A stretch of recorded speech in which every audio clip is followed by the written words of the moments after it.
उतारे तेरी आरती। अम्बे तू है जगदम्बे काली, जय दुर्गे अम्बर वाली, तेरे ही गुण गाए आरती। हो मैया हम सब उतारे तेरी आरती। अम्बे तू है जगदम्बे काली, जय दुर्गे अम्बर वाली, तेरे ही गुण गाए भारती। ओ मैया हम सब उतारे तेरी आरती। अम्बे तू है जगदम्बे काली, जय दुर्गे अम्बर वाली, तेरे ही गुण गाए भारती। ओ मैया हम सब उतारे तेरी आरती।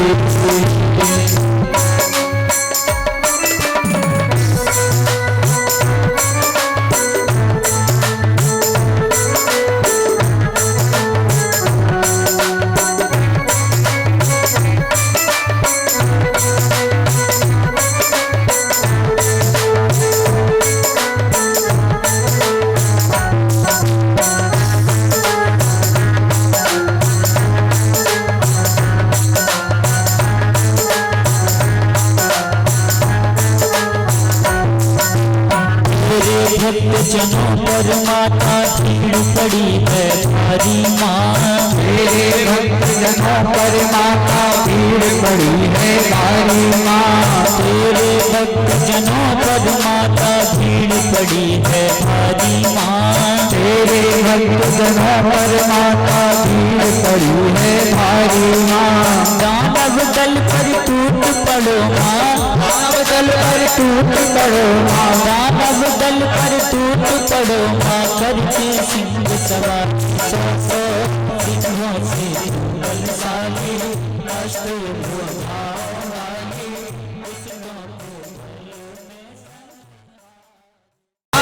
हम सब उतारे तेरी आरती।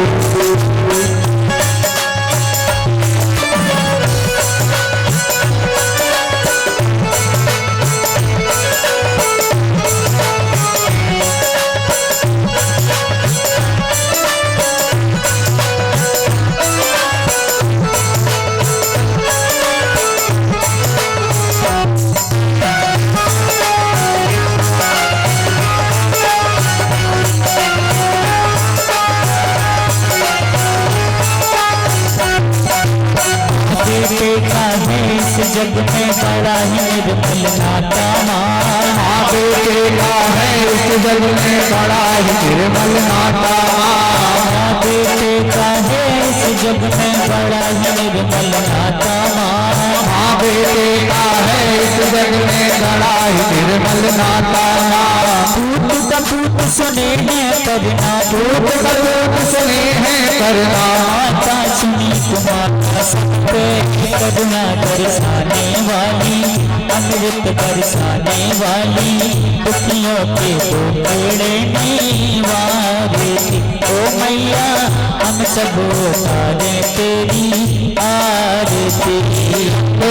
तू है जगदम्बे काली, जय दुर्गे अम्बर वाली, तेरे ही गुण गाए भारती। ओ भैया हम सब उतारे तेरी आरती।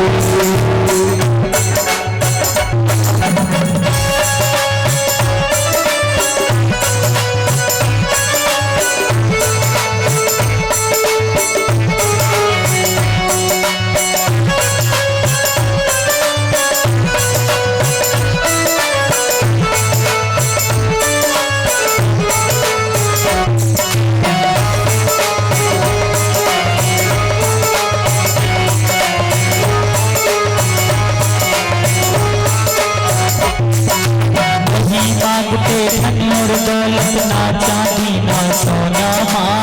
नहीं मांगते धन और दौलत ना चांदी ना सोना माँ। नहीं मांगते धन और दौलत ना चांदी ना सोना माँ। नहीं मांगते धन और दौलत ना चांदी ना सोना माँ। हम तो मांगे माँ तेरे मन में, हम तो मांगे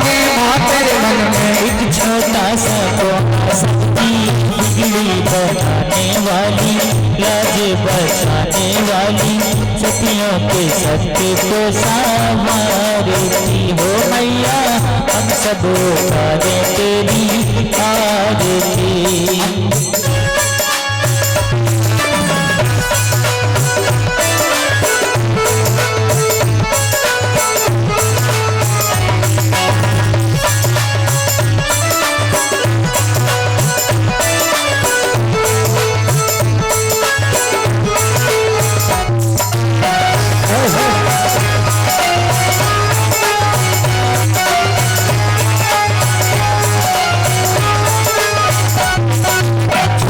सा परिवार हमारा सदा बनाए रखना माँ, छोटा सा परिवार हमारा सदा बनाए रखना माँ, छोटा सा परिवार हमारा सदा बनाए रखना माँ, छोटा सा परिवार हमारा सदा बनाए रखना माँ।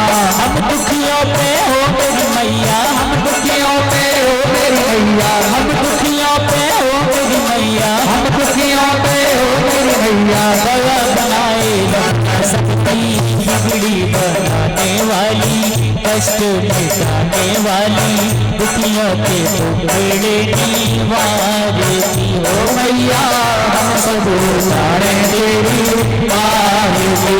लंबे तू है जग लंबे वाली, जय दुर्गे नंबर वाली, तेरे ही जोड़े गाए आरती हो मैया, हम सब उतारे तेरी आरती हो मैया, हम सब उतारे तेरी आरती हो मैया, हम सब उतारे तेरी आरती।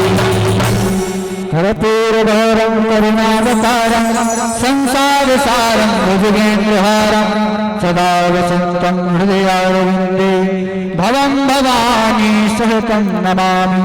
जलेन शीतले कर्णं पुष्पैरेवाभिवन्दनम् आरोग्यार्थदेवाभिवन्दनम् आत्माभिवन्दनम् चक्षुर्वन्दनम् मा व्यासाभिवन्दनम् मन्त्रपुष्पाञ्जलिः नानासुगन्धपुष्पाणि यथा कालोद्भवानि च पुष्पाञ्जलिर्मया दत्त्वा गृहाण परमेश्वरी।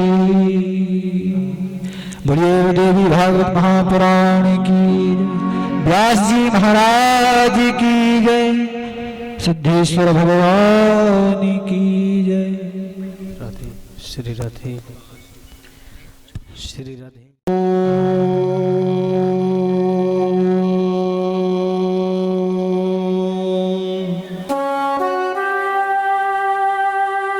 श्री गणेशाय नमः। श्री सरस्वत्यै नमः। श्री वेदपुरुषाय नमः।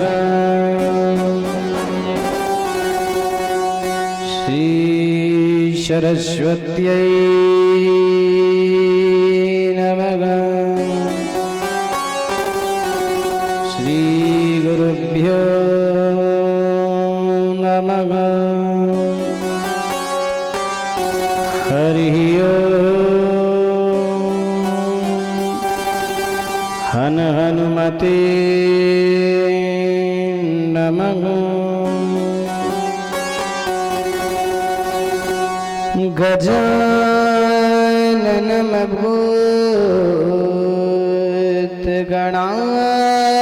गजाननमभूतगणादिसेवितं कपित्थजम्बूफलचारुभक्षणम् उमाशुतमसोकविनाशकारकम् नमामि विघ्नेश्वरपादपङ्कजम्। लम्बोदरं परमसुन्दरमेकदन्तम् रक्ताम्बरं त्रिनयनं परमं पवित्रम् उद्य दिवाकर विभोज्वल कांति कांतम् विघ्नेश्वरं सकल विघ्नहरं नमामि।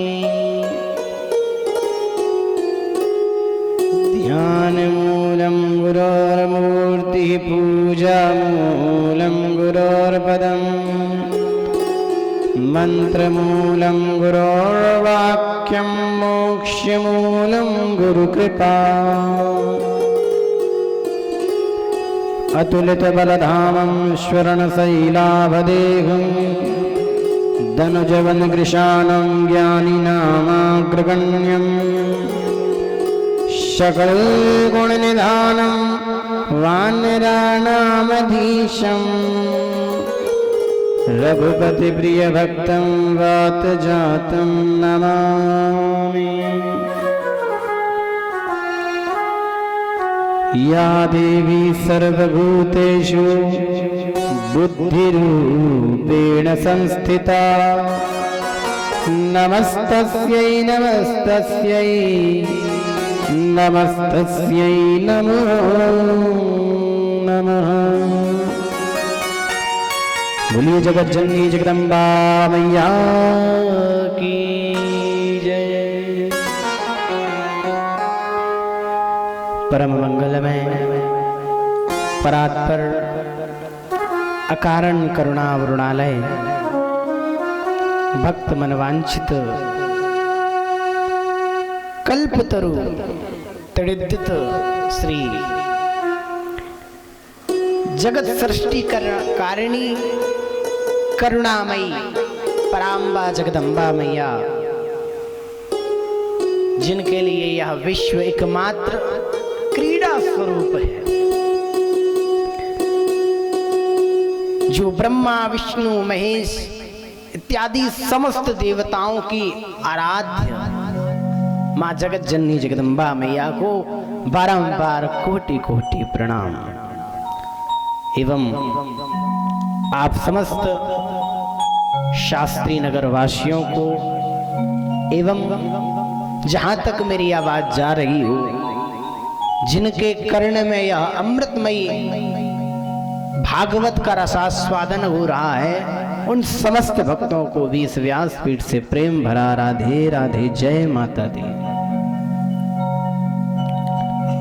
और YouTube और Facebook के माध्यम से देख रहे आप समस्त भक्तजनों को भी इस व्यासपीठ से प्रेम भरा जय माता दी राधे राधे। आइए आज कथा का तृतीय दिवस, तो सर्वप्रथम अपने मन तथा वाणी को पवित्र करते हुए मैया का संकीर्तन करते हुए और कथा में प्रवेश प्रेम और भाव से।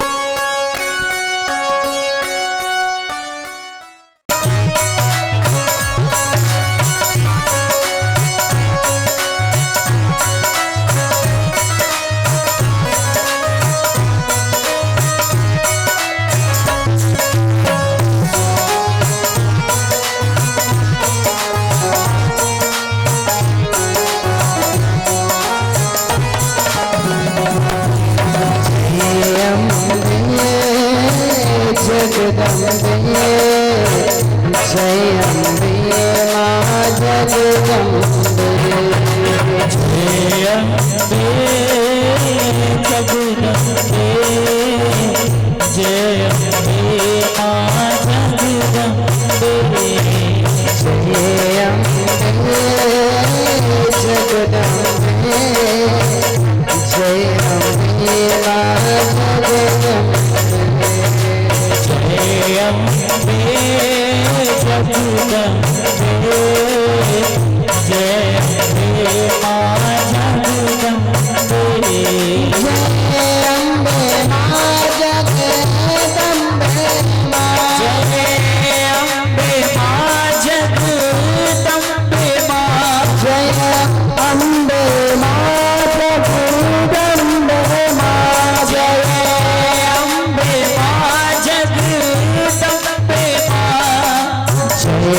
जगदम्बे जय अम्बे माँ जगदम्बे जय अम्बे जगदम्बे जय अम्बे माँ जगदम्बे जय अम्बे जगदम्बे जय अम्बे माँ जगदम्बे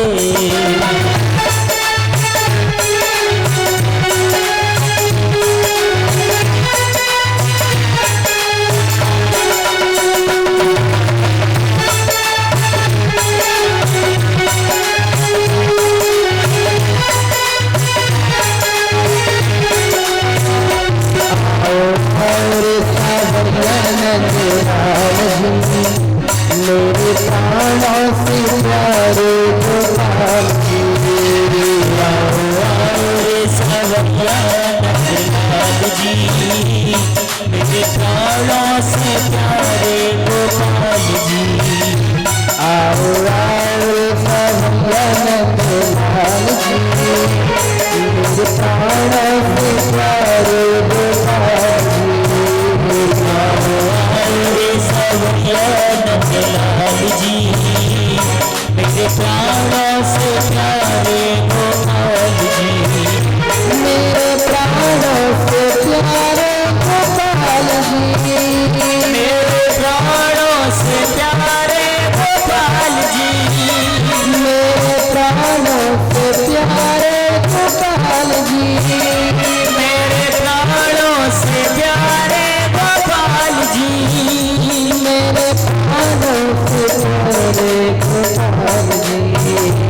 मेरे प्राणों से प्यारे गोपाल जी मेरे प्राणों से प्यारे गोपाल जी ओ मेरे प्राणों से प्यारे गोपाल जी मेरे प्राणों से प्यारे गोपाल जी आओ भैया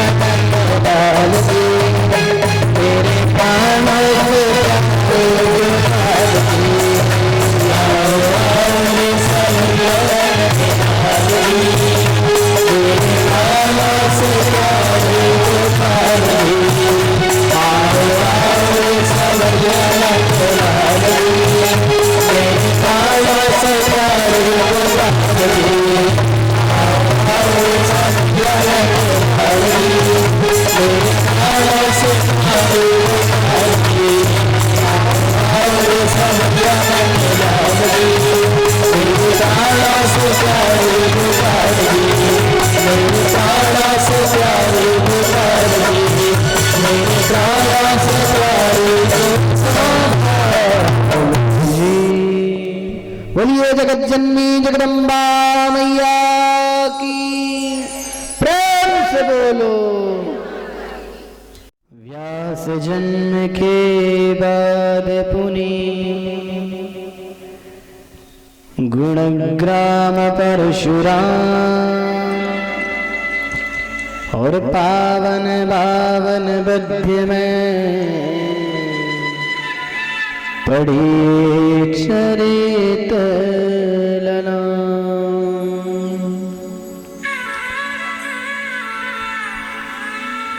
और कहते हैं कल आप समस्त भक्तों को जैसा कि बताया गया था कि माता सत्यवती का विवाह राजा शांतनु के साथ हुआ, जिनके दो पुत्र हुए। कौन कौन? चित्रांगद और विचित्रवीर्य। चित्रांगद नाम के ही एक गंधर्व के द्वारा मारा गया, और जो विचित्रवीर्य थे इनकी दो पत्नियां हुई, अंबिका और अंबालिका। पत्नियां तो दो हैं परंतु ये बहनें तीन। जो अंबिका और अंबालिका है ना, ये दोनों बहन है। इनसे भी एक बड़ी बहन है। कौन? जिसका नाम अंबा। अब प्रश्न ये उठता है कि अंबिका और अंबालिका का विवाह तो विचित्रवीर्य से हो गया, परंतु कैसे हुआ? और अंबा का विवाह क्यों नहीं हुआ? चाहते तो अंबा का भी हो जाता, तीनों बहन का हो जाता, क्यों नहीं हुआ? यह प्रश्न है। तो कहते हैं एक समय की बात है जब इनके पिताजी ने विचित्र वीर्य, जब अंबिका और अंबालिका तीनों बहन के जो पिताजी हैं, इन्होंने स्वयंवर रखा। तो उस स्वयंवर में भीष्म पितामह, महाभारत तो देखी होगी और प्यारे, देखी हो या ना देखी हो, लेकिन करते हो कि नहीं? करते हो ना?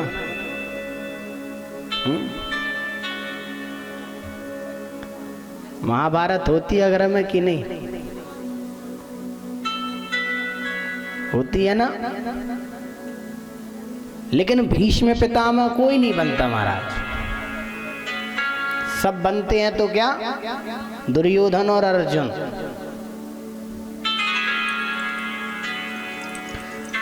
तो भीष्म पितामह को लगभग सभी लोग जानते हैं। जिन्होंने भगवान कृष्ण की भी यदि कथा सुनी है तो कृष्ण की कथा में भी भीष्म पितामह का नाम आता है, जिसे इच्छा मृत्यु का वरदान है। और तो प्रश्न क्या था कि अंबा, अंबिका, अंबालिका, ये तीन बहन जिनका स्वयंवर हो रहा। तो भीष्म पितामह ने इनका हाथ पकड़ करके और तीनों को ले आए, इनका हरण कर लिया। हरण क्या कहना महाराज? ये मानिए कि बड़े पराक्रमी राजा थे भीष्म पितामह। भीष्म पितामह के सामने तो कोई टिक ही नहीं सकता था, इतने बड़े पराक्रमी। अरे जिनको इच्छा मृत्यु का वरदान हो, उनके सामने भला कौन जाएगा?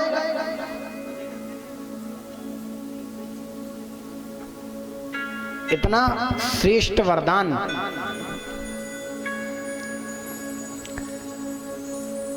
अब कहते हैं कि ये जो भीष्म पितामह जी हैं, जब इन्हें लेकर के आए अपने पराक्रम से, क्योंकि इनके सामने तो कोई टिकता नहीं था, जब यहाँ आ गए तो इनका विवाह होने लगा।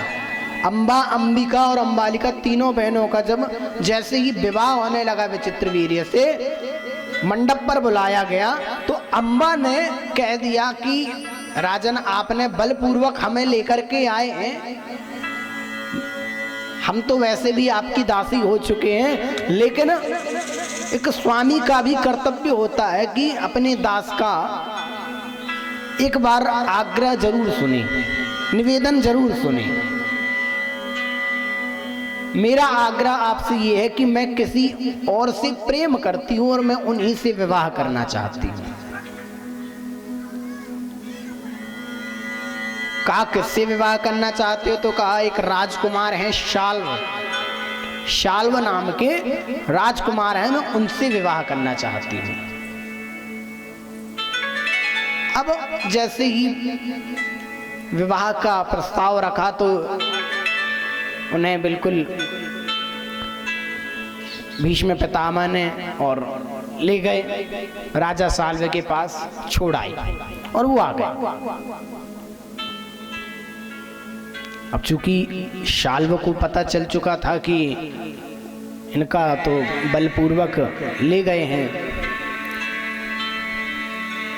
तो पहले समय में महाराज ये हुआ करता था कि यदि कोई कन्या किसी घर में जाकर के आ गई हो, ऐसे घर में जिसे वो नहीं जानती, तो फिर उन्हें अच्छा नहीं मानती थी। और चूंकि विवाह के लिए ले गए थे, तो कहते हैं कि भैया शाल्व ने कहा हम तो आपको नहीं अपना सकते, आपको हम नहीं अपनाएंगे। क्यों नहीं अपनाएंगे? क्योंकि आपका पाणिक ग्रहण तो हो चुका है। पाणिक ग्रहण का अर्थ बतलाया था ना आप लोगों को परसों के लिए। पाणिक ग्रहण का मतलब कि हाथ में हाथ मिल गया, समझ लीजिए पाणिक ग्रहण हो गया। और भीष्म पितामह ने आपका हाथ पकड़ करके और ले गए थे। इसलिए आप उन्हीं के घर की पत्नी हो सकती हो, उन्हीं के घर की बहू हो सकती हो। कहा ठीक है। अब वो जो अम्बा थी, शाल्व ने भी ठुकरा दिया कि अब मैं आपसे विवाह नहीं कर सकता। बेचारी अम्बा फिर आ गई कहाँ? भीष्म पितामह के पास। कहने लगे मेरा जिनसे मैं प्रेम करती थी, जिनसे मैं विवाह करना चाहती थी, आपके कारण और मेरा विवाह नहीं हुआ, तो अब मैं आपसे ही विवाह करूंगी। उसने ये प्रतिज्ञा ले ली कि अब मैं आपसे ही विवाह करूंगी। अब भीष्म पितामह ने कहा अम्बा मैं विवाह तो कर लेता आपसे, परंतु मैं प्रतिज्ञाबद्ध हूं। मैंने प्रतिज्ञा ले रखी है कि मैं विवाह नहीं करूंगा। अम्बा कहती नहीं, विवाह करूंगी तो आपसे ही करूंगी, अन्यथा मैं ऐसे ही मर जाऊंगी, और मेरे मरने का कारण भी आप होगे। और ये ध्यान रखना, यदि मैं आपके मरने का कारण बन गई तो आपके मरने का कारण मैं ही बनूंगी। कहने का भाव ये कि स्वयं तो मर गई, उसने अपने प्राण त्याग दिए, किसके कारण?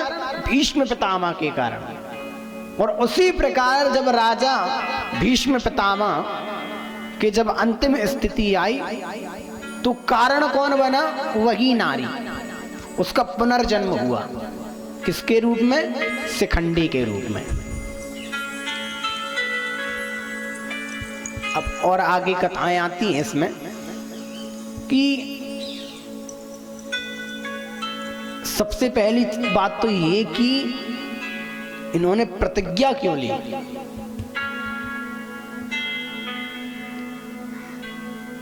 आगे द्वितीय स्कंद में इसकी चर्चा आएगी।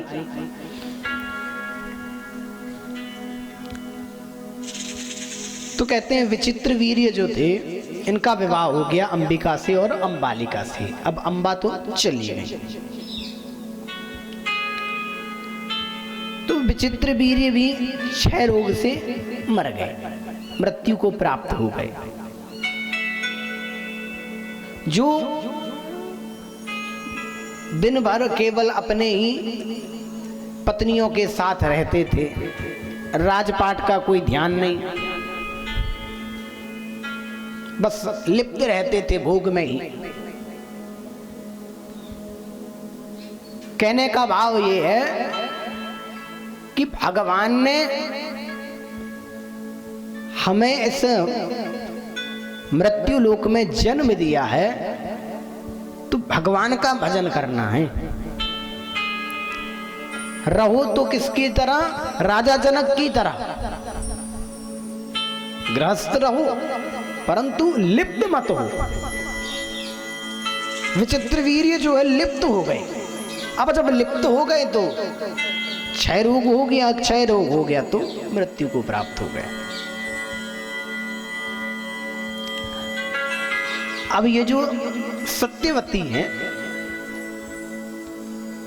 इनके ही पुत्र थे चित्रांगद और विचित्रवीर्य। अब ना तो चित्रांगद है ना ही विचित्रवीर्य है, दोनों पुत्र नहीं। तो अब इनको पुत्र कहां से हो?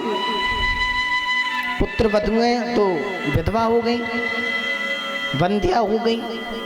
अब इनका पुत्र कहां से आवे?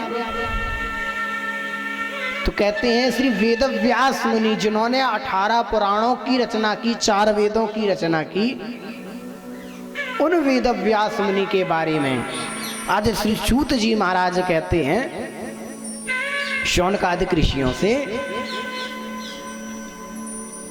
कि व्यास जन्म के बाद पुनि परशुराम गुण ग्राम।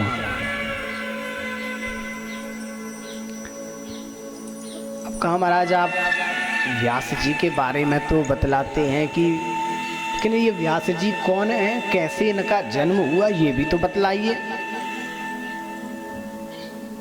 आपने ये तो बतला दिया कि और ये व्यास जी ही क्यों आए? किसके आदेश पर आए? सत्यवती ने आदेश किया और सत्यवती के आदेश पर व्यास जी महाराज आए। तो जरा हमें इनका वृतांत बतलाइए।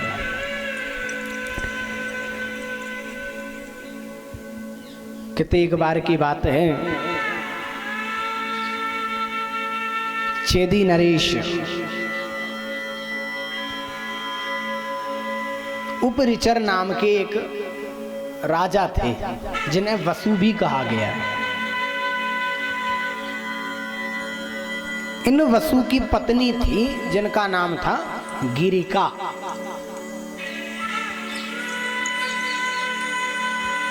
तो कहते हैं ऋतु काल के पश्चात गिरिका ने इनसे पुत्र कामना किया।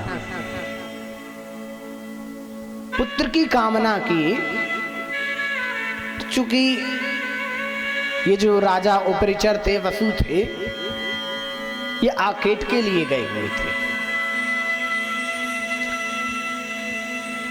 और आखेट में जब गए तो समय मिला नहीं, तो इन्होंने अपना तेज प्रकट किया और वो तेज को दौने में रख दिया और एक बाघ को बुलाया, बाज को बुलाया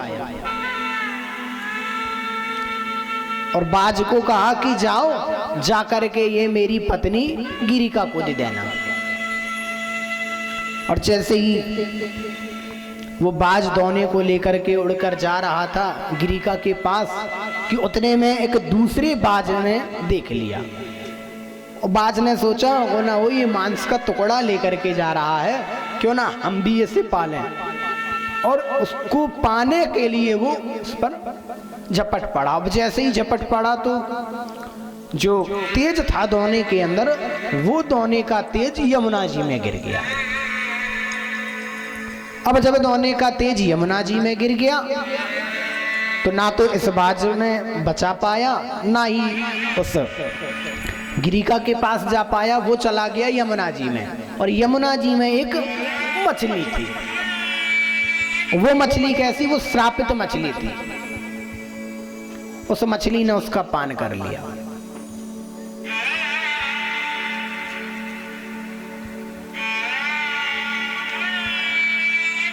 अब इनके तो अभी कोई पुत्र है नहीं, राजा उपरिचर और गिरिका के, क्योंकि वो जो तेज था वो ग्रहण कर लिया किसने?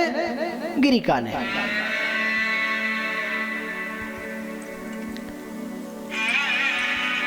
यमुना जी के अंदर एक मछली थी जिसका नाम था अद्रिका। ये अद्रिका नाम की अप्सरा थी, जैसे एक मुनि ने श्राप दे दिया। श्राप क्यों दिया? हुआ ये कि एक बार की बात है, नदी में ये जो अप्सरा है अद्रिका नाम की, ये अप्सरा जो वहाँ पर यमुना जी में जाती और जहाँ वो मुनि तपस्या कर रहे थे, सूर्य को अर्घ्य दे रहे थे यमुना जी में, तो वहीं पर जाकर के 2-3 बार उसने पैर में जाकर के और हाथ मारा, कभी मुख मारती, सिर मारती। तो संध्या कर रहे, सूर्य को अर्घ्य दे रहे उन मुनि को गुस्सा आ गया, क्रोध आ गया और क्रोध के आवेश में आकर के उन्होंने श्राप दे दिया कि जाओ तुम मछली की भांति मेरे पास बार बार और मेरे पैर में आकर के स्पर्श करती हो, जाओ तुम मछली बन जाओ। अब जब मछली बनने का उन्होंने श्राप दे दिया तो तुरंत चरणों को पकड़ लिया उस अद्रिका नाम की अप्सरा ने, कहा मेरा उद्धार कीजिए, अन्यथा मैं तो ऐसे ही पड़ी रहूंगी, मैं तो एक अप्सरा हूं, मुझे क्या पता था कि आप इतने जल्दी क्रोधित हो जाएंगे, आप मेरा उद्धार कीजिए। कहा ठीक है, समय कालांतर में आओगी तो आप एक ऐसी इस कन्या को जन्म दोगी जिसका पुत्र 18 पुराणों का रचयिता होगा, जिनका पुत्र 18 पुराणों का रचयिता होगा।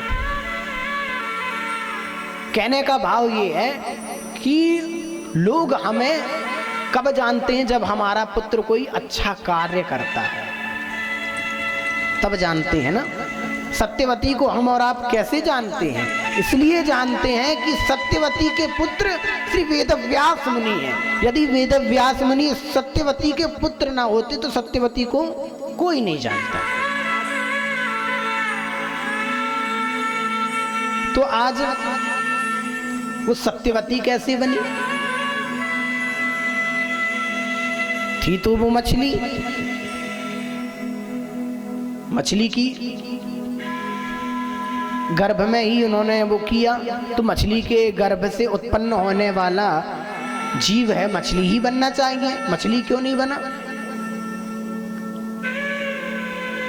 तो उन्होंने कहा था मुनि ने कि जब आप के गर्भ से कोई पुत्र उत्पन्न होगा तब आप इस श्राप से मुक्त हो जाओगी और पुनः अद्रिका नाम की अप्सरा बन जाओगी। कालांतर जब 9 महीने गुजर गए तो उन्होंने एक पुत्री को तो जन्म दिया ही साथ एक पुत्र को जन्म दिया। दोनों को जैसे ही एक मल्लाह ने पकड़ा, मछुआरे ने, केवट ने, और पकड़ करके वो अपने राजा के यहाँ ले गया। दोनों को ले गया, कन्या को भी और पुत्र को भी। अब पुत्र की तो आवश्यकता थी ही राजा को, चेदी नरेश को, उपरचर को। तो उन्होंने पुत्र को अपने पास रख लिया और कहा कन्या आप ले जाइए। पुत्र का नाम है मत्स्य। कौन है? मत्स्य। देवी भागवत में है मत्स्य नाम। और इस पुत्री का नाम रखा गया मत्स्यगंधा। मत्स्यगंधा नाम क्यों रखा गया?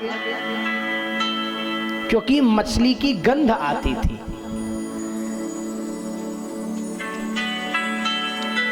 कालांतर में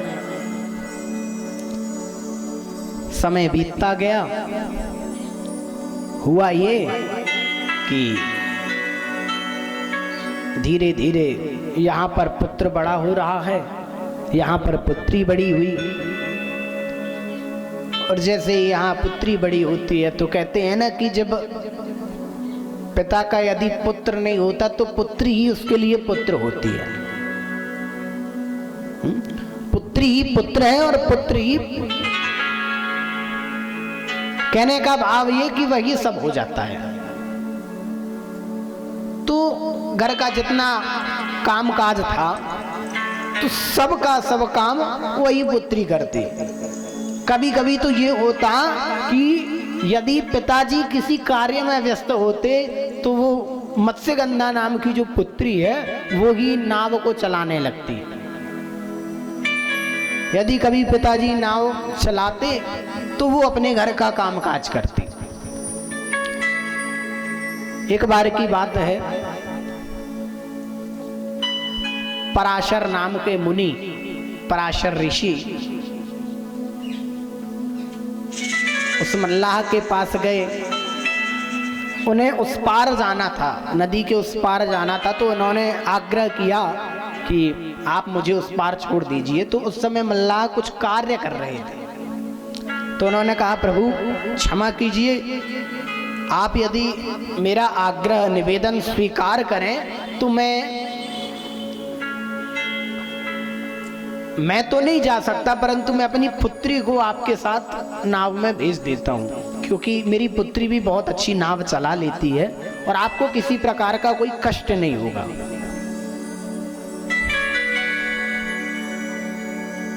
और जाने लगे। यहाँ पर मत्स्यगंधा नाव चला रही हैं और पराशर मुनि बैठे हुए। कहते मत्स्यगंधा थी तो मछली की तरह, गंध तो मछली की आती थी, परंतु दिखने में बड़ी सुंदर थी। इतनी सुंदर कि पराशर मुनि भी मोहित हो गए। और पराशर मुनि जब मोहित हो गए तो उस कन्या का उन्होंने स्पर्श किया, हाथ को स्पर्श किया। जैसे ही हाथ को स्पर्श किया तो उस कन्या ने हाथ को पीछे कर लिया। एक बार तो संकोच किया, तनिक दूर जब बीच मझधार में पहुंचे पुनः एक बार फिर स्पर्श किया।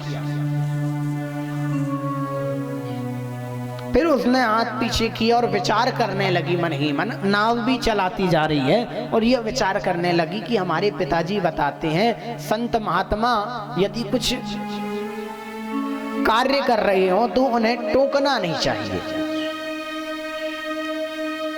और यदि वो कुछ भी मांगते हैं, कोई भी वस्तु मांगते हैं, तो बिना विचार किए दे देना चाहिए।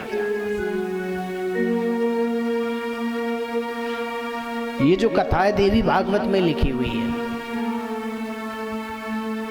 तो कहते हैं कि एक बार उसने हाथ पीछे किया, 2 बार हाथ पीछे किया, परंतु जब तीसरी बार उन्होंने पुनः स्पर्श किया तो मत्स्यगंधा हाथ जोड़ने लगी और कहने लगी प्रभु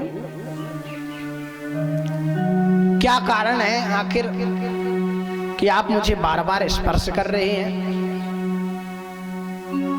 अब पराशर मुनि भी थोड़े से सकोच में आ गए और सकोच में आकर के उन्होंने कुछ नहीं कहा। लेकिन जब नदी के उस पार चले गए और जब उतर करके और फिर जैसे ही जाने लगी तो अब पराशर मुनि ने उनका हाथ पकड़ लिया, और जैसे ही हाथ पकड़ लिया तो कहते हैं कि प्रश्न किया,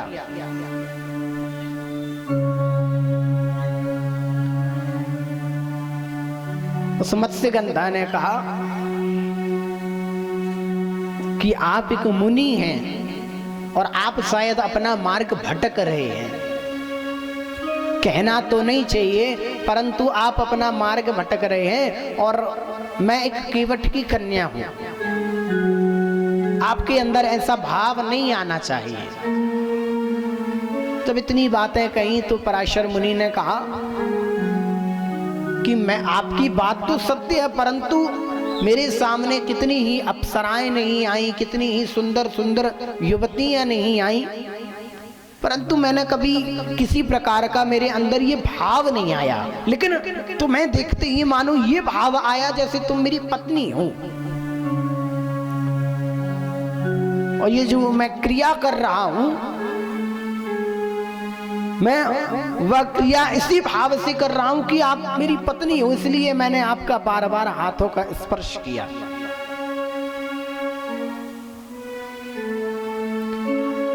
और हाथ पकड़ लिया महाराज। अब वो कन्या कहती रही कि प्रभु देखो लोग बाग देख रहे हैं, ये सारे नदी के किनारे ये जो वासी हैं ये सब देख रहे हैं, मुझे बड़ी लज्जा आ रही है। आप एक कार्य कीजिए, आपकी जो भी इच्छा है आपकी इच्छा की मैं पूर्ति कर देती हूं, परंतु रात्रि हो जाने दीजिए ताकि आप भी किसी प्रकार का आपको कोई दोष ना लगे और मुझे भी दोष ना लगे। अब चूंकि मुनि थे, संत थे, ऋषि थे, तो कोई ना कोई तो कारण होगा कि इतनी सुंदर सुंदर युवतियां आने के पश्चात उन्हें किसी प्रकार का कोई आवेश नहीं हुआ। लेकिन ऐसे मत्स्यगंधा को जिसके समीप जाने से ही मछली की बदबू आती थी और उसके पास पराशर मुनि जैसे तपस्वी बैठे रहे उनके साथ। सबसे बड़ी आश्चर्य की बात तो ये कि उनके साथ बैठ करके उन्होंने नदी को पार कर लिया। हो ना हो यह सब तो भगवान की ही लीला है, भगवान के ही बनाए हुए सब क्रियाएं हैं और भगवान को ही प्रकट होना था। निवेदन किया कि रात्रि हो जाने दीजिए। पराशर मुनि ने कहा मेरे पास रात्रि होने के लिए इतना समय नहीं, और बस उन्होंने अपनी तपस्या से चारों ओर कोहरा कर दिया। कोहरा हो गया, किसी को कुछ ना दिखा। और कहते हैं कि आज उन्होंने उस कन्या के साथ भोग किया और भोग करके चले गए। और यहां पर वह कन्या निवेदन किया कहने लगी प्रभु मैंने आपकी इच्छा तो पूर्ति की, परंतु हो ना हो इसके पीछे कोई ना कोई विशेष कारण तो जरूर होगा, क्योंकि आप इतने तपस्वी हैं, मैंने आपका नाम भी सुना है, पिताजी के मुख से भी मैं संतों की बातें सुनती रहती हूं। कहा हाँ, आपके गर्भ से जो पुत्र उत्पन्न होगा वह बहुत बड़ा व्यास होगा, जिसका नाम सारे जगत में होगा। और आपको यह चिंता है यदि कि लोगों को पता चलेगा तो किसी को यह बात पता नहीं चलेगी, पहली बात। दूसरी बात, आप मां भी बन जाओगे तो भी निरंतर आप यौवन को प्राप्त होते रहोगे,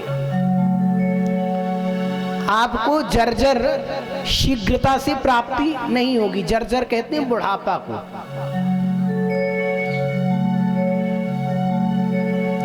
और आपका विवाह भी हो जाएगा। और शांतनु नाम के राजा से आज कालांतर में इनका विवाह हो गया।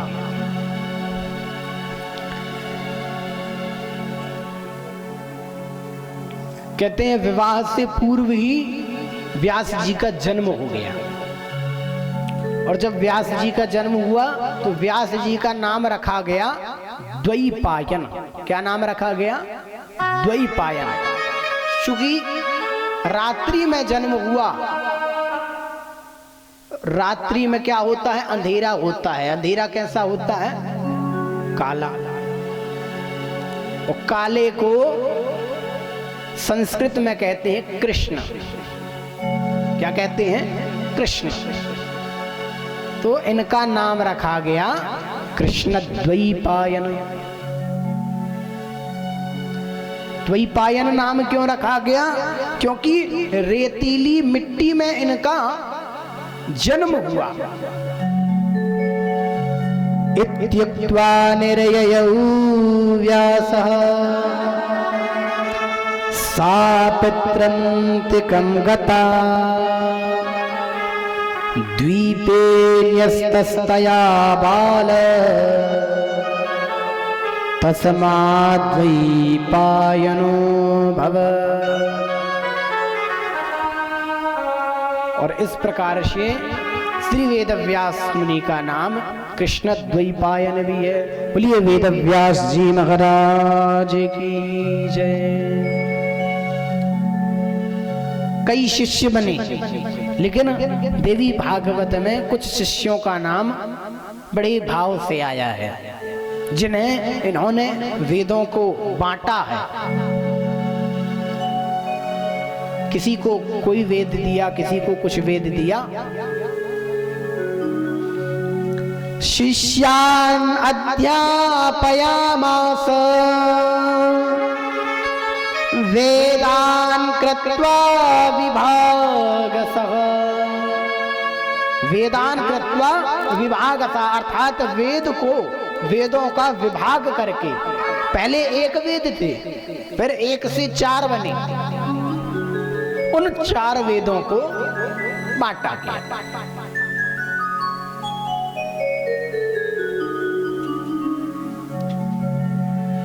अच्छा, हमारे सनातन धर्म में सबसे बड़ी विडंबना ये है कि ये जो धर्म है वो धीरे धीरे लुप्त होता जा रहा है।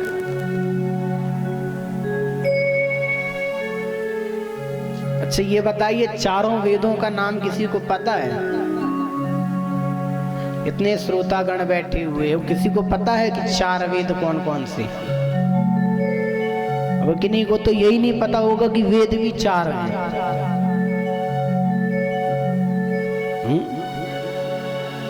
किसको पता है? हाथ उठाओ।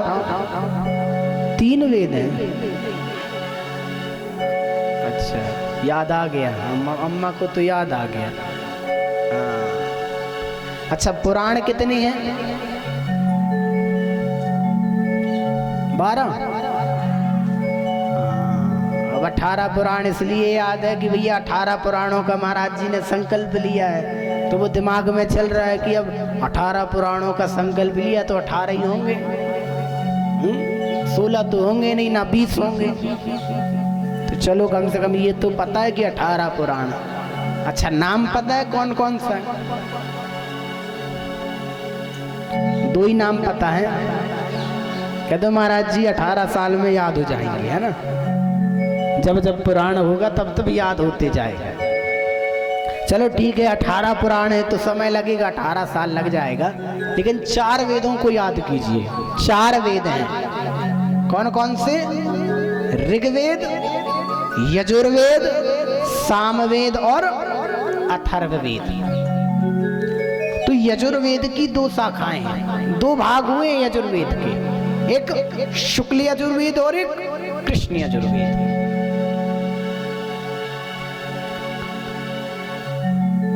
तो अब जब अगला पुराण होगा तो याद रहेगा कि नहीं, पूछूंगा मैं, ठीक है। प्रेम से बोलो, सारे बोलो।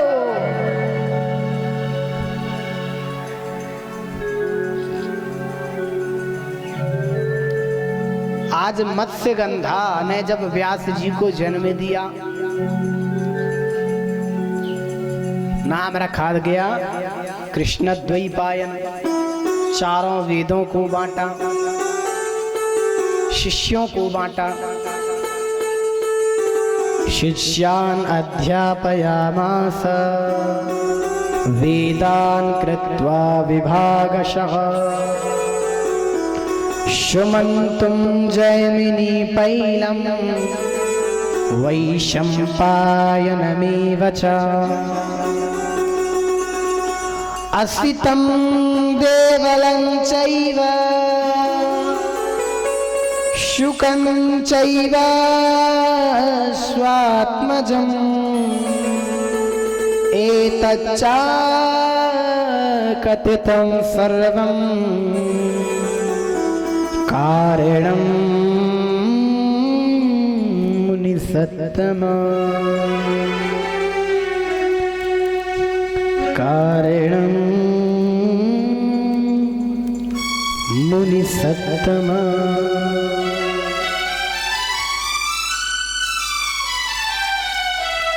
इतने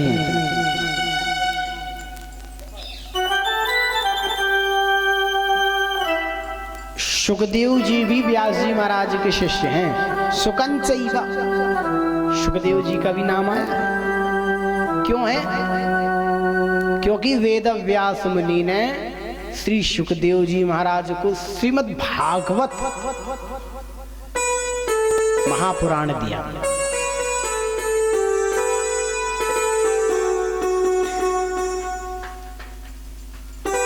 और आज बड़े भाव से समय गुजरता गया। जैसा कि इनके पुत्र हुए सुखदेव, इनकी कथा तो हमने आपको कल बता ही दी थी। अब प्रश्न ये उठता है, द्वितीय स्कंद के 3 अध्याय में श्री सूत जी महाराज प्रश्न करते हैं। श्री शौनकादिक ऋषि प्रश्न करते हैं श्री सूत जी महाराज से। शांतनुं जन्म कथा विमलम् सस्ते पद्यम नृपते महाभिषचरित पुनि पाठ तृतीय प्रमाण।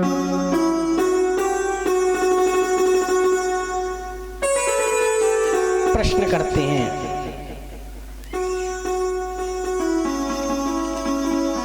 प्रभु हमें एक बात बतलाइए। ये बड़ी आश्चर्य की बातें हैं। कैसी? ये समझ नहीं आया कि वेदव्यास मुनि सत्यवती के पुत्र हैं, ये तो आ गया, परंतु वेदव्यास मुनि ने इतना अनर्थ क्यों किया? इतने 18 पुराणों की रचयिता होने के बाद आप कहते हो कि उन्होंने अपनी माता की आज्ञा से और अंबिका और अंबालिका के द्वारा पुत्र उत्पन्न किए, क्योंकि जब विचित्रवीर्य भी मृत्यु को प्राप्त हो गए तो इन्होंने क्या किया? वेदव्यास जी को बुलवाया। कथा यहाँ पर थोड़ा सा मुड़ चुकी थी, क्योंकि वेदव्यास जी महाराज के बारे में समझाने लगे थे कि इनका जन्म कहाँ से हुआ।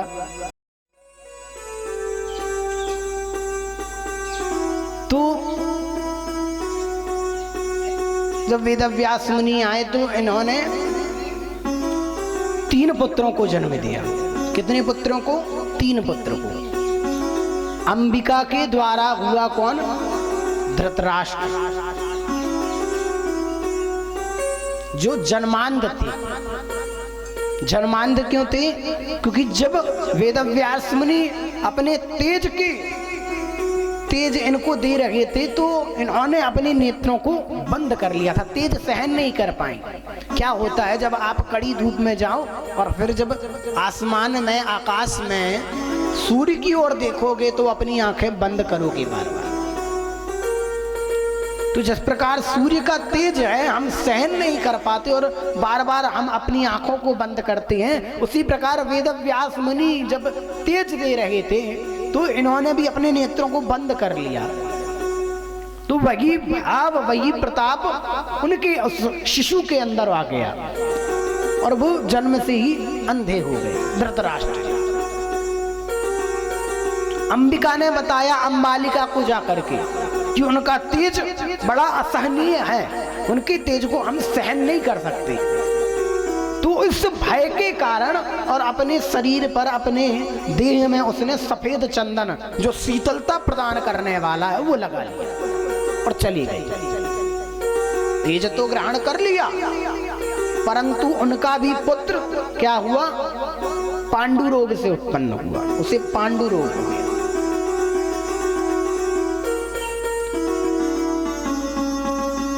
सत्यवती ने पुनः आग्रह किया, एक वर्ष बाद पुनः आग्रह किया कि आप अंबालिका के द्वारा एक पुत्र और उत्पन्न कराइए। क्यों?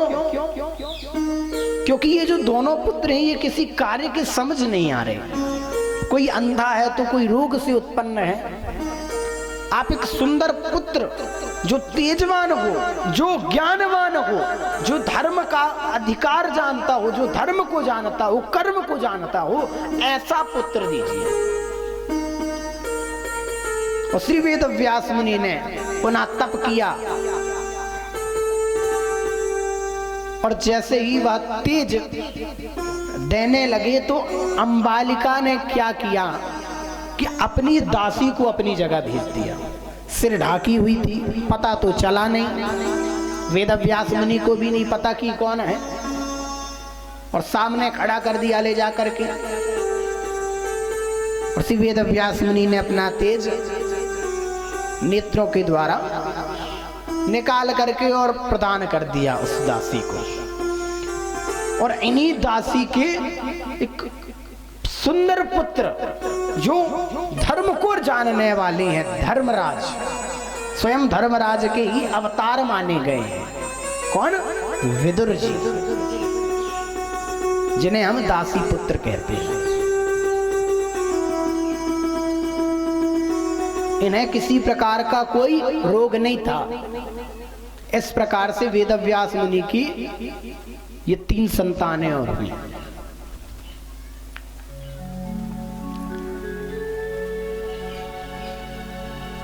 और कालांतर में वेदव्यास मुनि चले गए और अब इनकी कथाएं तो आप जानते ही हैं। धृतराष्ट्र की थे तो अंधे, लेकिन फिर भी सब कुछ दिखता था। क्या दिखता था? मोह, संसार, पुत्र में ही सब संसार। कहने का भाव ये कि अंधे होने के बाद भी अपने पुत्रों का मोह दिखता था। ये दिखता था कि मेरा पुत्र कौन है और मेरे भाई का पुत्र कौन है, भेदभाव दिख रहा है। हमने कल बताया था ना, दोष कहाँ है? दृष्टि में। दुर्योधन कोई भी बात बोल दी तो वो सत्य है, लेकिन यदि वही बात पांडव पुत्र बोले, पांडु के पुत्र बोले, तो वो गलत है, क्योंकि वो स्वयं की नजर से तो देखता नहीं था, खुद की नजर से देखता नहीं था। किसकी नजर से देखता था? अपने पुत्र की नजर से।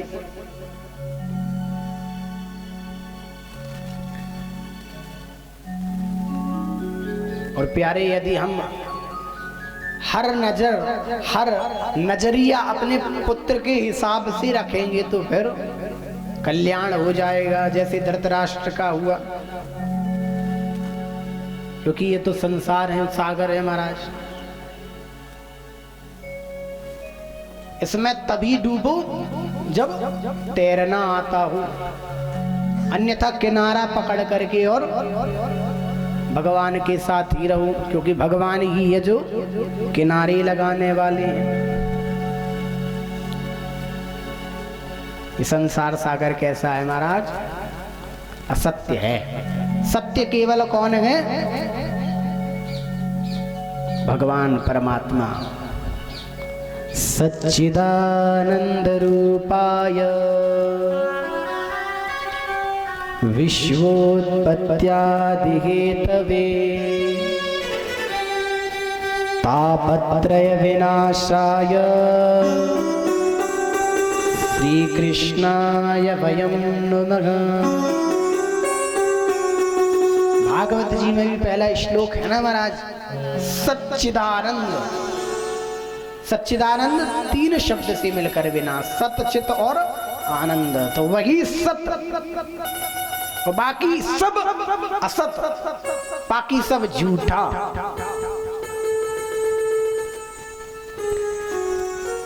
झूठा ये संसार है, झूठा कारोबार है। भजन कर ले रे मनवा, यही मैं अब सार गए। धृतराष्ट्र की तरह मत रहना, ये बस पुत्र पुत्र का भजन करता था, मेरा दुर्योधन, मेरा दुर्योधन, मेरा दुर्योधन।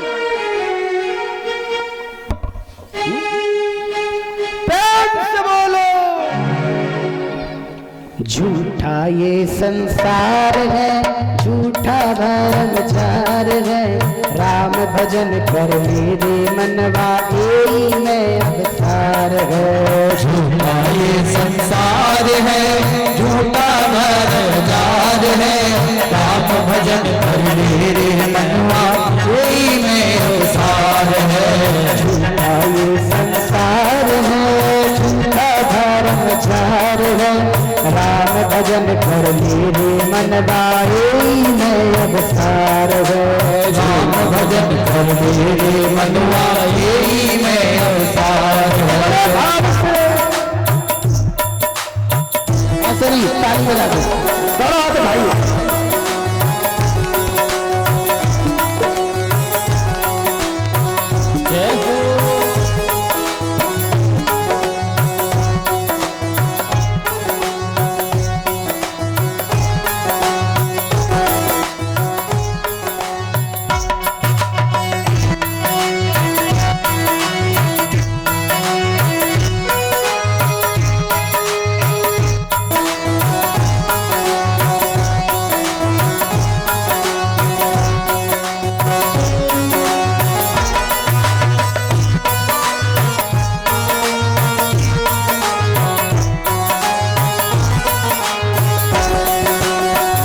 महीना माता ने राखो गर्भ में जब तू आया रे।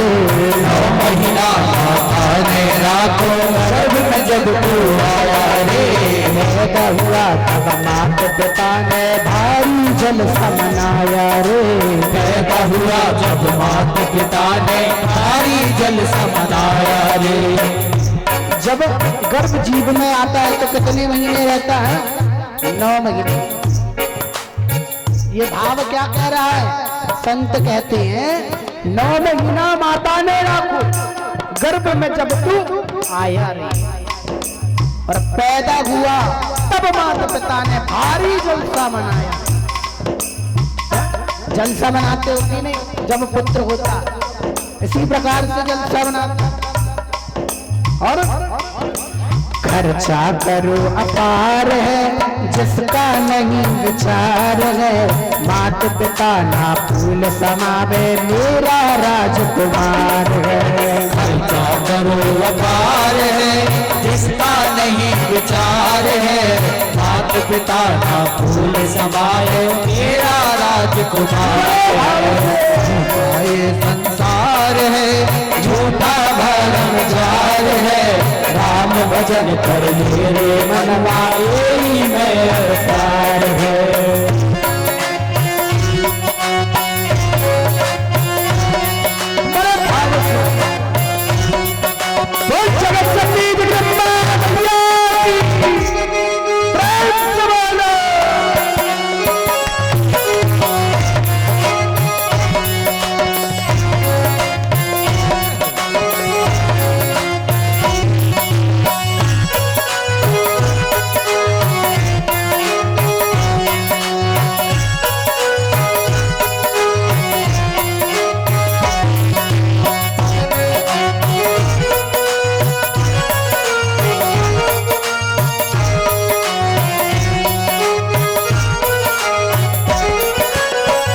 बिना मैं कहने लगे अब बहुत अच्छा और कक्कारे।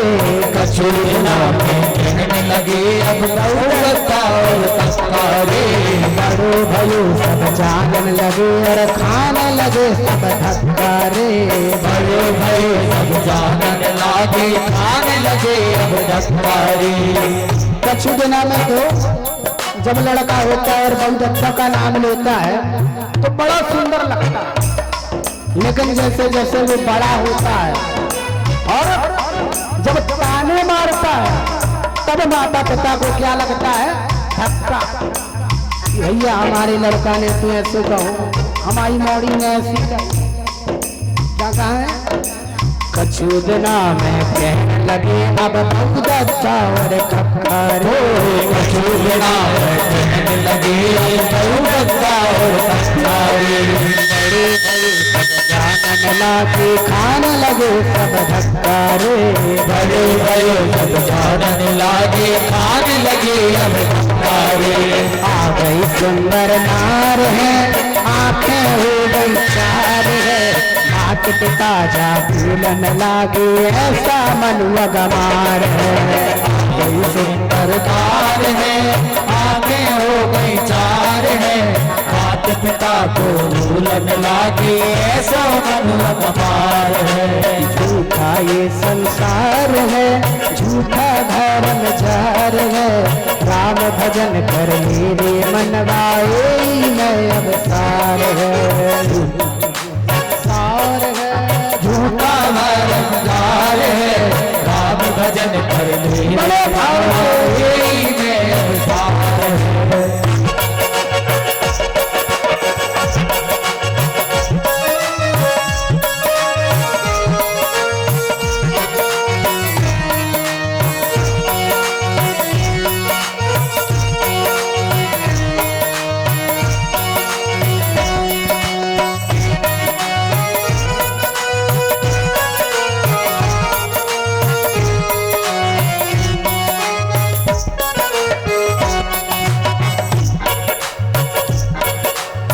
अब भैया लड़का बच्चा तो बड़े हो गए। अब जो लड़का बच्चा बड़े हुए तो क्या हुआ?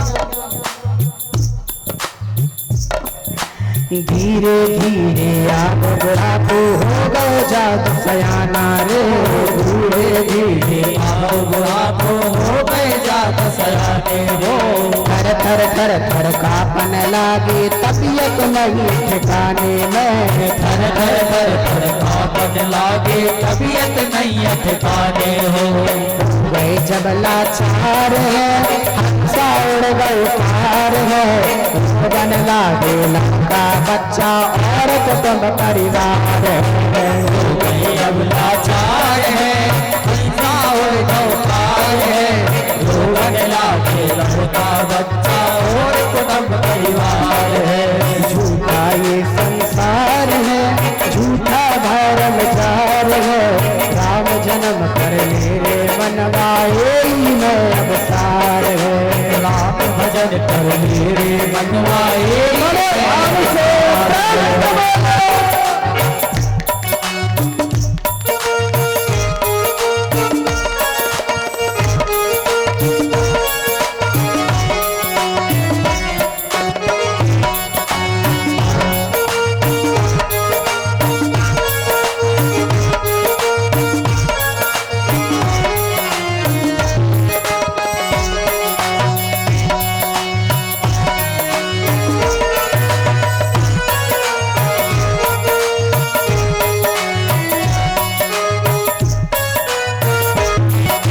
चार जनों ने कंधा पे धर के घर से बाहर कर दो रे, चार जनों ने कंधा पे धर के घर से बाहर कर दो रे। अब ये कब की स्थिति है पता है?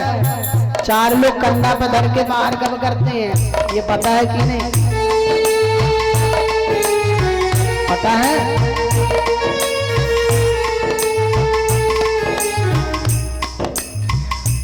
ओ चार जनों ने कंधा भर के कपड़ा घर से बाहर रे, चार जनों ने कंधा पकड़ के घर से बाहर कर दो रे। गहना गुड़िया कपड़ा लत्ता सब कुछ देख उतार लो रे, गहना गुड़िया कपड़ा लत्ता सब कुछ देखो तारो रे। ये बड़ी सुंदर बात है, इस बात को बिल्कुल नोट करके रख लो। जब अर्थी उठाई जाती है तो जितने लड़का बच्चा होते हैं, कोई अंगूठी को दौड़ते हैं, कोई कान की बाली को दौड़ते हैं, कोई कहता है भैया अम्मा कह गई नहीं कि नाक की फुलिया हमें चाहिए, है? यही में लड़न लगेगा। होता है कि नहीं होता? तो ये ध्यान रखना कि धृतराष्ट्र की तरह यदि मोह में पड़ोगे कुछ नहीं रह जाना वाला।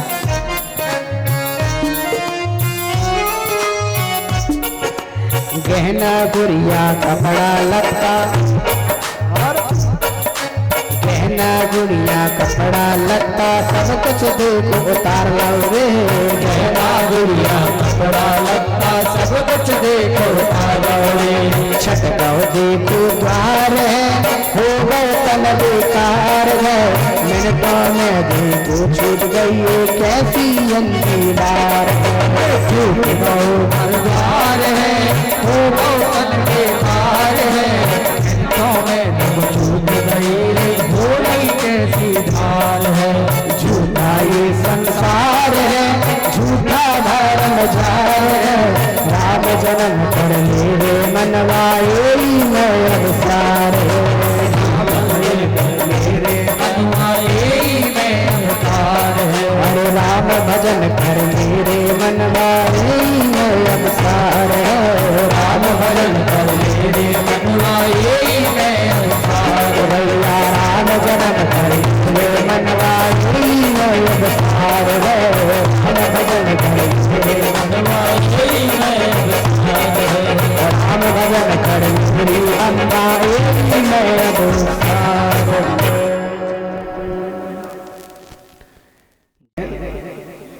कि नाक की खुटिया कान की बाली ये नहीं किया निकारी जाते हैं। अब दादा हरे तो पहन के नहीं रखे हैं? तो यही से कह रहे हैं राम भजन कर लोरी अम्मा यही में अब सार गए। प्रेम से बोलो, सब हिल बोलो। और केवल आगे वाले बोलना, पीछे वाले बोलोगे तो बीमार पड़ जाओगे, है ना। हाँ बोलो, प्रेम से बोलो, थोड़ा जोर से बोलो, आवाज नहीं आई।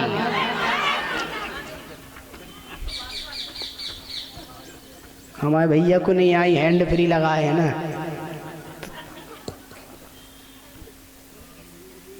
आई क्या आपको? आ रही है?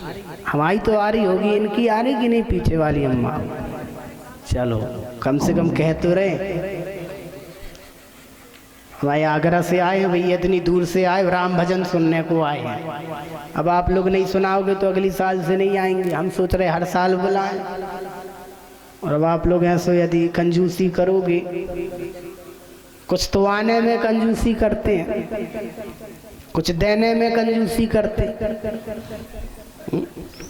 अरे महाराज कोरोना काल चल रहा है, न दे पावी है तो महाराज तुम्हारे ऊपर चल रहा, हमारे ऊपर नहीं चल रहा।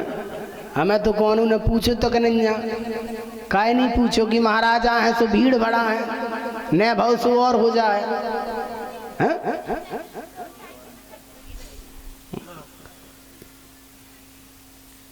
आपसे ज्यादा आफत तो हमें है। हम तो 10 जगह जाते हैं, 20 लोग आते हैं, पता नहीं कितने बार क्वारंटाइन हो गए होते। वो तो भगवान की कृपा है कि एक भी बार नहीं हुई। अरे अम्मा कह रही ना हो, अब कर गौ करो ना, प्रेम से बोलो। तो कहते हैं, प्रश्न किया आज सूत जी महाराज से शौनकादिक ऋषियों ने,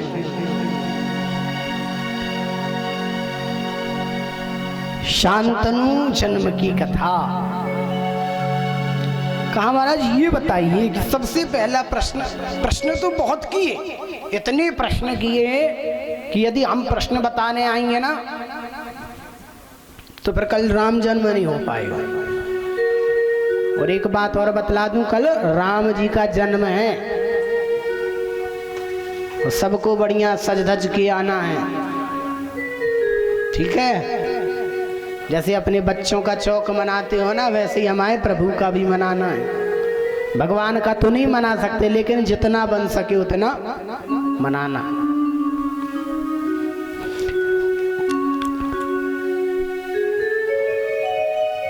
प्रश्न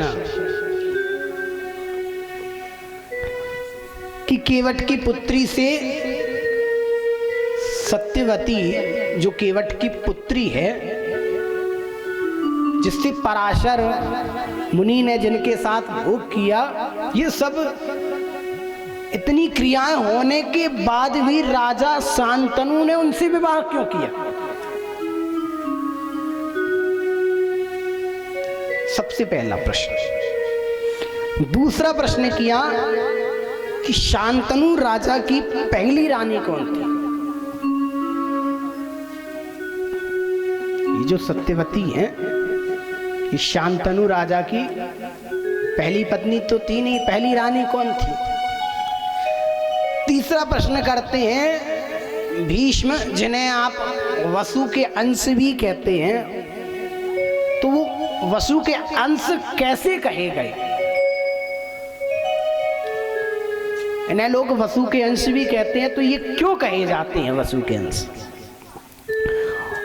और विचित्र वीर्य के मरने पर अत्यंत दुखी हुई सत्यवती माता ने इन वेदव्यास मुनि के द्वारा ही ये कृत्य क्यों करवाया, ये क्रिया क्यों करवाई? क्योंकि वेदव्यास जी के ये तो छोटे भाई की पत्नी है, तो उन्होंने इनके साथ ये क्रिया क्यों की? और प्रश्न किया कि सत्यवती ने भीष्म, जो कि सबसे बड़े भाई हैं विचित्रवीर्य और चित्रांगद के, तो विचित्रवीर्य को राजा क्यों बनाया, चित्रांगद को राजा क्यों बनाया? सीधे सीधे भीष्म को ही राजा बना देते। भीष्म तो सबसे बड़े हैं और राजपाट तो बड़े को ही दिया जाता है, ना कि छोटे को दिया जाता है। तो पहले चित्रांगद को दिया, चित्रांगद जब मर गया तो फिर विचित्र वीर्य को दिया। चाहते तो सीधे सीधे भीष्म जी को दे देते, उन्हें क्यों नहीं दिया? और लोग कहते हैं कि भीष्म जी निरंतर आजीवन ब्रह्मचर्य का उन्होंने पालन किया, उन्होंने विवाह नहीं किया। तो विवाह क्यों नहीं किया?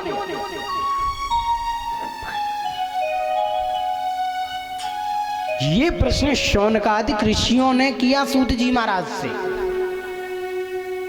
क्या आपके मन में ये प्रश्न उठते नहीं है?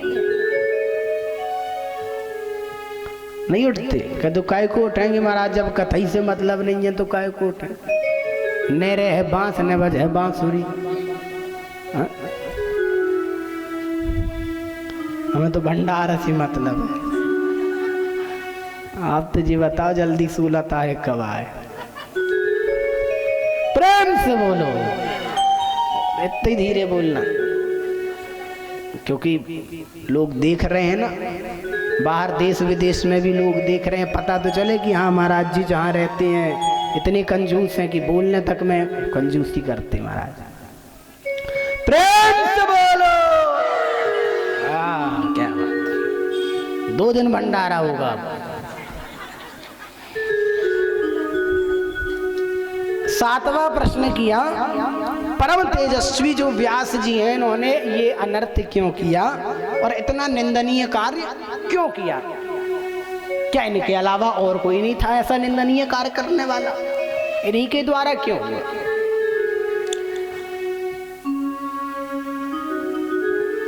जब इतने प्रश्न किए तो श्री सूत जी महाराज कहते हैं, अब शोकी शौनकादिक जो 88,000 ऋषिगण हैं परम तेजस्वी हैं, और सूत जी महाराज कौन? श्री सुखदेव जी महाराज के शिष्य हैं। अच्छा, कोई ज्ञानी होता है ना, और ज्ञानी से यदि कोई ऐसे प्रश्न करता है ज्ञान पूछने वाली, तो उससे बड़ी खुशी होती है।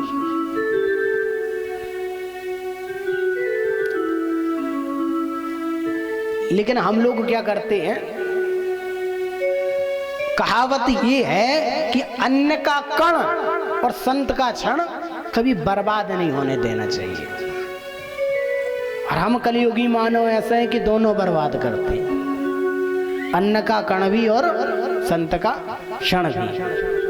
कहते भैया टाइम पास नहीं हो रहा, चलो एक काम करते हैं, सुना है कि एक बाबा आए हैं, भूत भविष्य वर्तमान सब बताते हैं, तीनों कालों का बताते हैं, तो चलो चल के पूछ के आए।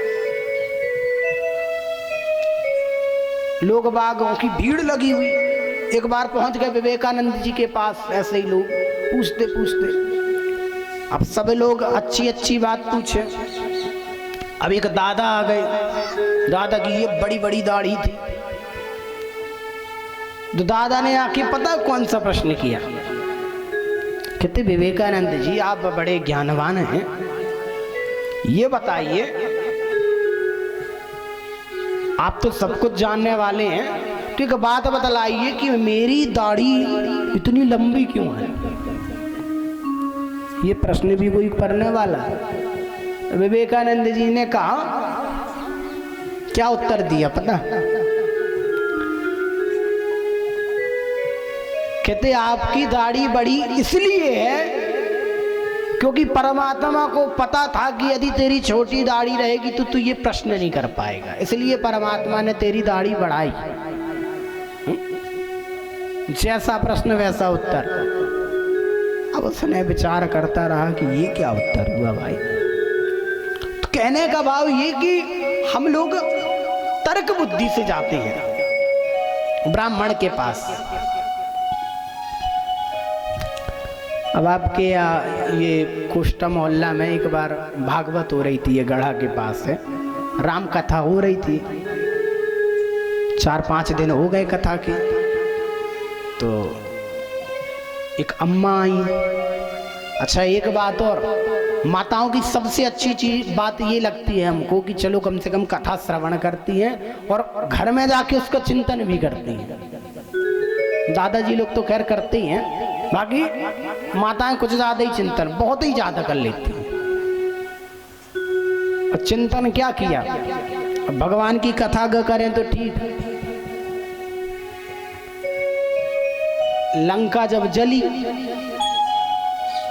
तो अम्मा ने आके प्रश्न किया, कहते महाराज जी आप बड़ी सुंदर राम कथा करते हैं, तो एक प्रश्न है आपसे, उत्तर दोगे?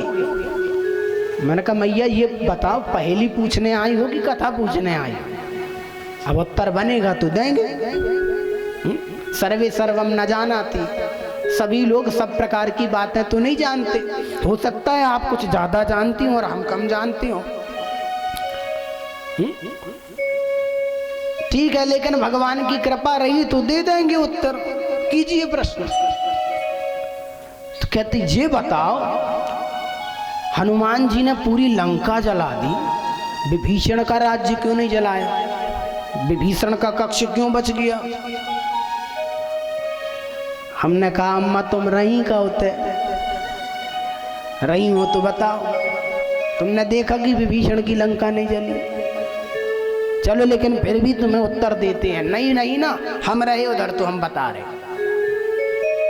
कहती अच्छा आप रहे? हमने कहा अम्मा प्रश्न ही ऐसा कर रही हो तो हम बता रहे। हाँ, यदि आपको झूठा लगे कि हम असत्य बोल रहे हैं तो कोई बात नहीं, लेकिन मुझे नहीं लगता कि असत्य होगी। तो हमने कहा अम्मा अब दोबारा मत पूछना, एक बार बता रहे हैं, बार बार बताने का समय नहीं। हमने कहा देखो बात ऐसी है, ये जो शास्त्री नगर में भागवत चल रही है, देवी भागवत, ये कैसे हो रही है? सभी के सहयोग से हो रही है। हो रही कि नहीं? कुछ लोग सहयोग यजमान बन करके देते हैं, कुछ लोग बिना यजमान बने देते हैं, तो सभी के सहयोग से ही ये कथा हो रही। किसी ने कुछ किया, किसी ने कुछ दिया, किसी ने भंडारे में सहयोग किया। अब भैया एक बात और है, नियम तो ये है कि जो जो सहयोग देता है तो प्रसाद भी उसी को मिलना चाहिए, है कि नहीं? इसलिए भले 1 रुपए दो लेकिन सहयोग दो, और सहयोग नहीं दोगे तो प्रसाद नहीं मिलेगा। लंका जब हनुमान जी की जब पूंछ में आग लगाना था तो किसी ने मिट्टी का तेल दिया, किसी ने कपड़ा दिया, किसी ने कपूर दिया, और विभीषण जी ने कुछ नहीं दिया। अब जब विभीषण जी ने कुछ नहीं दिया तो उनको प्रसाद भी नहीं मिला, बाकी सबको प्रसाद मिल गया। प्रेम से बोलो।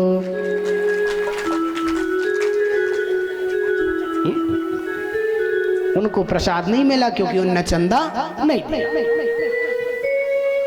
और बाकी सबने चंदा दिया तो सबको प्रसाद मिला। सबसे बड़ा योगदान रावण का था तो पूरा प्रसाद उसी को मिला, भंडारे का जितना बचा था ले जा भैया। तो कहते हैं महाराज, सूत जी महाराज कहते हैं, इक्ष्वाकु वंश प्रभवो महाभीष इति स्मृतः, सत्यवान धर्मशीलश्च चक्रवर्ती नपोत्तम। इक्ष्वाकु वंश में अर्थात पुरु वंश में एक महाभीष नाम के राजा थे। ब्रह्मा जी ने आदि समस्त देवताओं ने राजाओं को बुलवाया,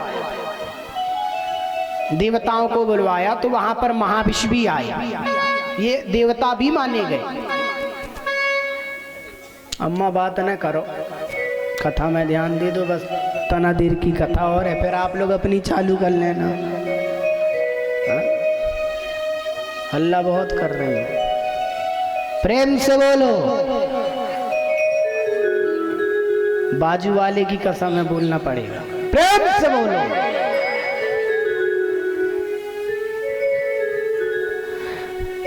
तो कहते हैं कि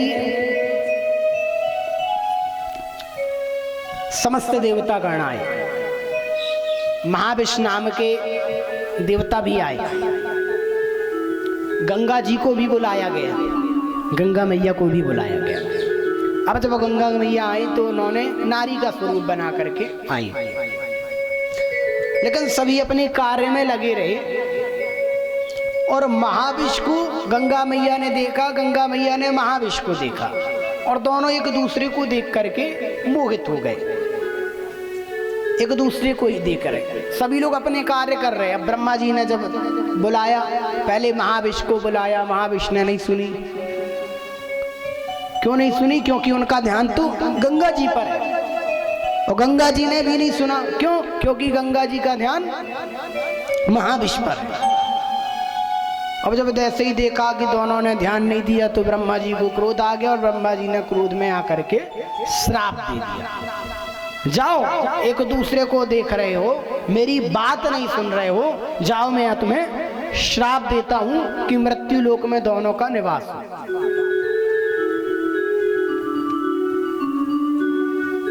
अब दोनों विचार ही कर रहे थे, काम की चेष्टा बढ़ने लगी धीरे धीरे।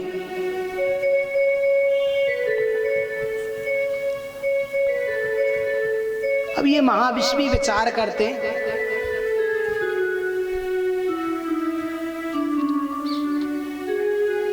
तो एक समय गुजरता गया।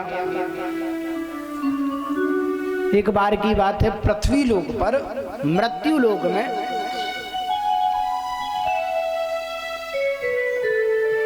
अष्टवसु, कितने? अष्टवसु, 8 वसु आए अपनी पत्नियों के सहित भ्रमण करने के लिए मृत्यु लोक में घूमने लगे आकर के। देव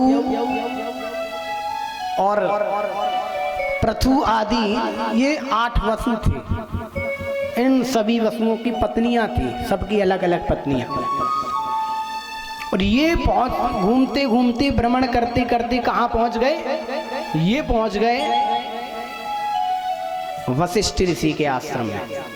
और वशिष्ठ ऋषि के आश्रम में कामधेनु नाम की कामधेनु गाय थी, नंदिनी। वो नंदिनी गाय का दूध यदि कोई पी लेता है तो वो 10,000 वर्षों तक यौवन को प्राप्त रहता है, उस नंदिनी गौ का दूध पी करके।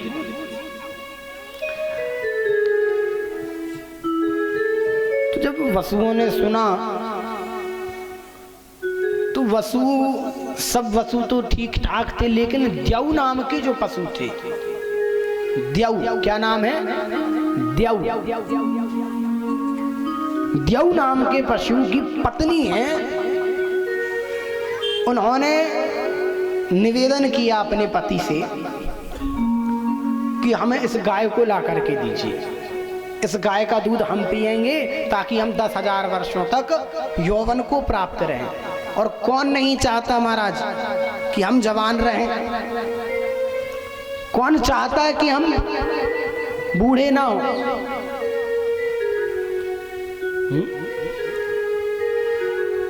और आजकल कलयुग के तो कोई नहीं चाहता महाराज। कलयुग में तो सबको लगता है भले 1-1 किलो पाउडर थूप लें, लेकिन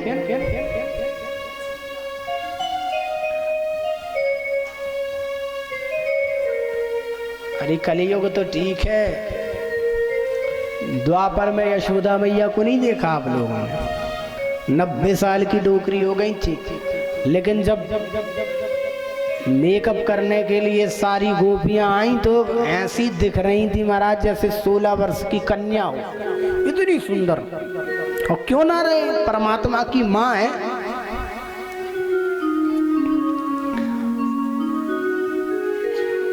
अब यहाँ पर जब इच्छा प्रकट की वसु की, देव नाम की वसु की पत्नी ने, तो देव आदि जितने वसु थे, पृथु, देव आदि जे 8 वसुओं ने रात्रि में जा करके और नंदिनी नाम की गऊ को चुरा लिया और गऊ को चुरा करके आ गया।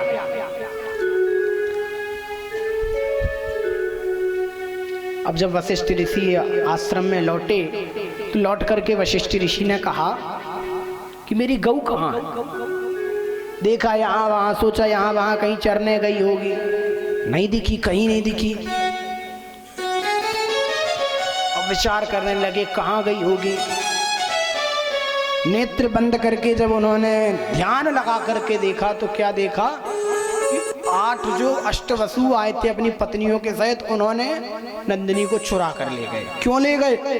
क्योंकि उनकी कला को वो जानते थे, वास्तविकता को जानते थे कि आखिर नंदिनी में क्या कला है, नंदिनी के दुग्ध का, नंदिनी के दूध का क्या प्रभाव है। 8 वसुओं को श्राप दे दिया। क्या श्राप दिया? जाओ, जाकर के आप समस्त वसु और मृत्यु लोक में जाकर के कष्ट को पाओगे, अपना वसु लोक छोड़ दो। अब जब ऐसी बातें हुई तो समस्त वसु आए, पृथु आए, सबने क्षमा मांगी, प्रभु हमें क्षमा कर दीजिए, गलती तो हुई है, क्षमा कीजिए। अब वशिष्ठ मुनि के शरण में, अच्छा एक बात और है, संतों की शरण में जाने से क्षमा बड़ी जल्दी कर देते हैं। जैसे जितने जल्दी क्रोधित होते हैं उतने जल्दी क्षमा भी करते हैं। अब कहते हैं कि भैया ये बच्चों को थोड़ा सा संभाल लेना, बच्चों को थोड़ा सा आप देखते रहिए, है ना। प्रेम से बोलो।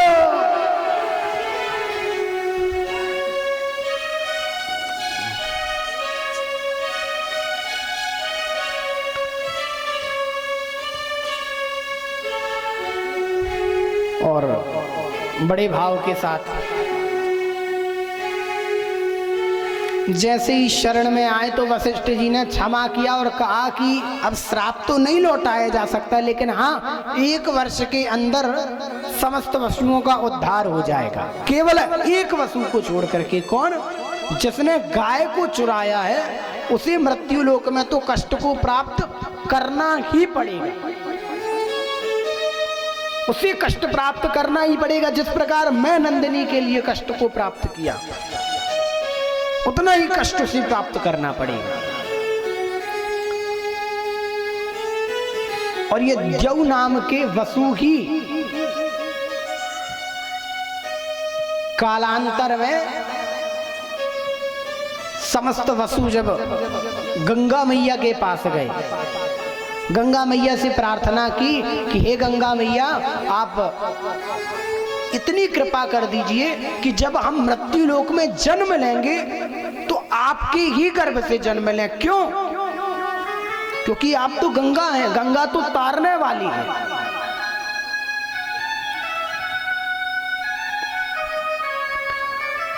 और हमने सुना है कि मृत्यु लोक के प्राणियों के गर्भ में जाकर के कितना कष्ट प्राप्त होता है, बड़ा कष्ट होता है 9 महीने।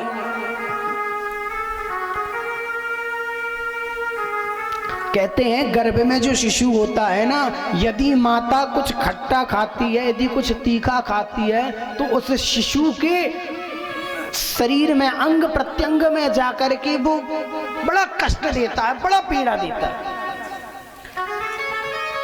चूंकि चमड़ी तो होती नहीं है, केवल मांस होता है। अब जरा विचार कीजिए, यदि कभी हमें कोई किसी प्रकार का घाव हो जाए और घाव के ऊपर आप नमक, मिर्ची ये सब लगाओगे तो क्या आनंद देगा कि पीड़ा देगा? पीड़ा देगा ना। उसी प्रकार वो शिशु है, इसलिए माता को चाहिए कि जब गर्भ में शिशु हो तो ना ज्यादा तीखा खावे, ना ज्यादा नमक खावे।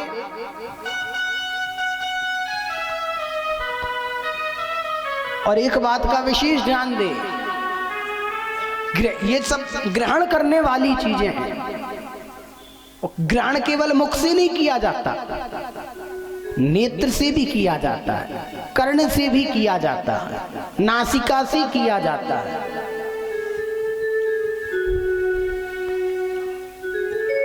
कहने का भाव ये कि जब गर्भ में शिशु होता है तो श्रवण भी करो तो अच्छा करो, सत्संग को श्रवण करो, कुछ देखो तो अच्छा देखो।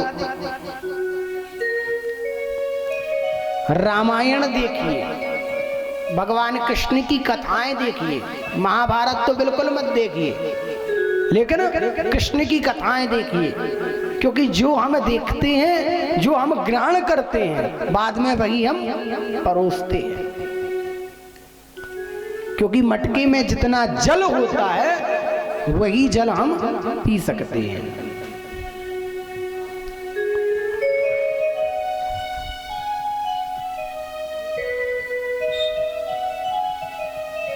और सबने प्रार्थना की गंगा मैया से कि मैया हम जाएंगे तो आपके ही गर्भ में जाएंगे, क्योंकि आपका गर्भ जो है हमें कभी पीड़ा नहीं दे सकता।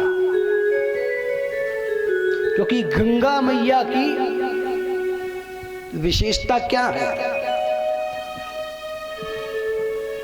गंगा मैया के दर्शन करने से, गंगा मैया के जल से स्नान करने से हमारे समस्त पाप धुल जाते हैं।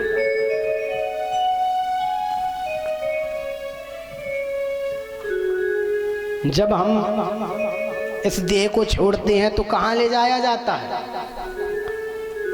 10वें दिन जाते हो ना, 9वें दिन कहाँ ले जाते हैं? इलाहाबाद ले जाते हैं। क्यों ले जाते हैं?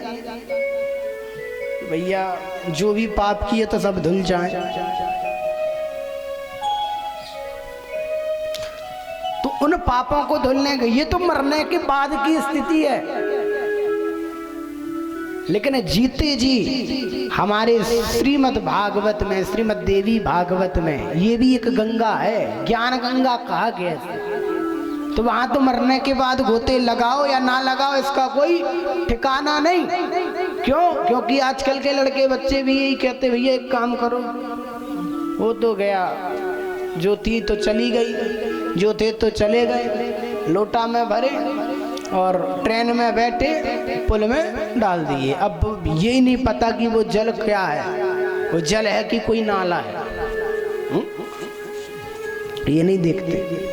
अब भैया जाना था तो चली गई, एक आध बार ले लिया होगा हरि नाम संकीर्तन।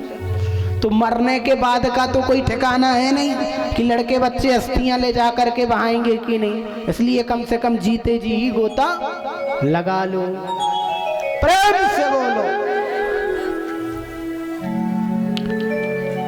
वहां स्नान करने से ये जीवन धन्य होता है, पाप धुलते हैं गंगा मैया में, यमुना मैया में। लेकिन नर्मदा मैया में तो केवल दर्शन मात्र से ही मनोकामना पूरी हो जाती है। नर्मदा मैया में तो ये विशेषता है कि उनमें स्नान करो या ना करो, केवल दर्शन कर लो। कौन कौन जाता है दर्शन करने? रोज रोज नहीं जाता।